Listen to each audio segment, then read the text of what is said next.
Bonjour à tous et soyez les bienvenus dans cette émission Il en pense quoi Pharmageek, aujourd'hui consacrée à Scanadu. Scanadu qui est cet objet connecté santé que je présente régulièrement lors de mes conférences ou de mes formations sur la santé connectée.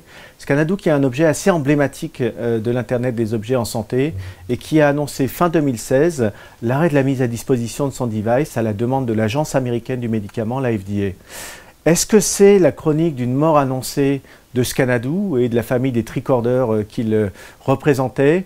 Est-ce que c'est le signe d'une maturité qui grandit dans ce marché de la santé connectée et des objets connectés santé? Je vous propose un décryptage dans cette émission autour de Scanadu. Scanadu a été créé en 2011 par un couple de Belges, Sam et Walter de Brouwer, qui voulaient révolutionner la santé avec un appareil connecté. Tout de suite, leur projet a fait penser au tricorder de Star Trek, vous savez, le docteur McCoy, qui disposait d'une machine pour pouvoir connaître les paramètres vitaux à distance des différents membres de l'Enterprise. Puisque Scanadu permet de capter en une seule mesure plusieurs paramètres vitaux, le rythme cardiaque, la tension artérielle, la température, le SpO2, c'est-à-dire votre oxygène dans le sang, et puis de le stocker dans l'application pour pouvoir être envoyé à un médecin ou à une société qui pourrait gérer ces données-là. C'est sur cette notion du médecin dans la poche que Scanadu a construit sa success story et a levé près de 50 millions de dollars en quelques années, d'abord sur une campagne sans précédent de financement participatif sur la plateforme de crowdfunding Indiegogo. Ils voulaient lever 100 000 dollars, ils ont levé 1,8 million, et jusqu'à l'année dernière où ils ont levé encore 6,5 millions de dollars.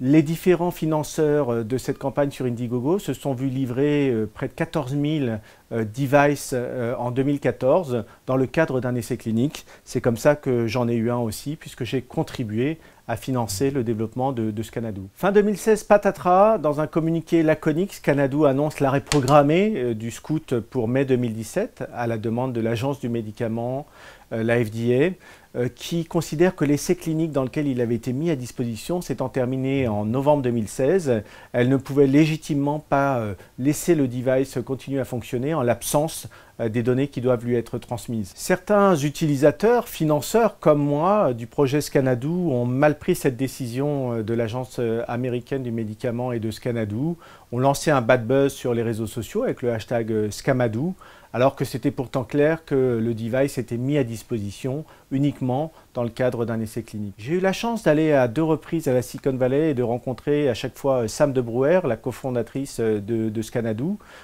sur le site de la NASA où la start-up est hébergée.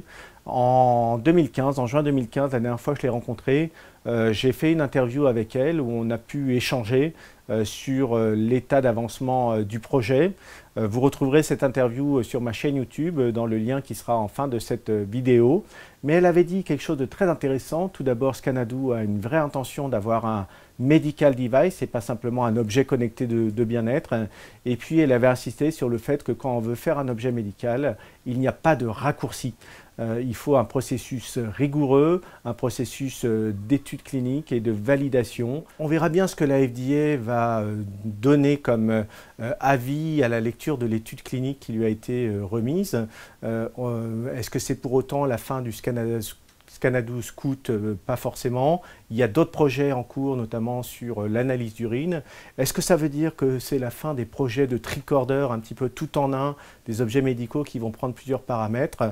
Non, puisque on sait que depuis 2012, Qualcomm a lancé un projet qui s'appelle le Tricorder X-Prize, dont Scanadu faisait partie d'ailleurs et a été éliminé en fin d'année suite à ces déboires, mais les 2 finalistes viennent d'être désignés il y a quelques jours et on devrait avoir le résultat final dans le 2e trimestre 2017. Les 2 finalistes sont une société taïwanaise et une société américaine qui tous 2 ont des projets de dispositifs qui feront à la fois des analyses biologiques et à la fois de la récolte de paramètres de santé grâce à des objets connectés.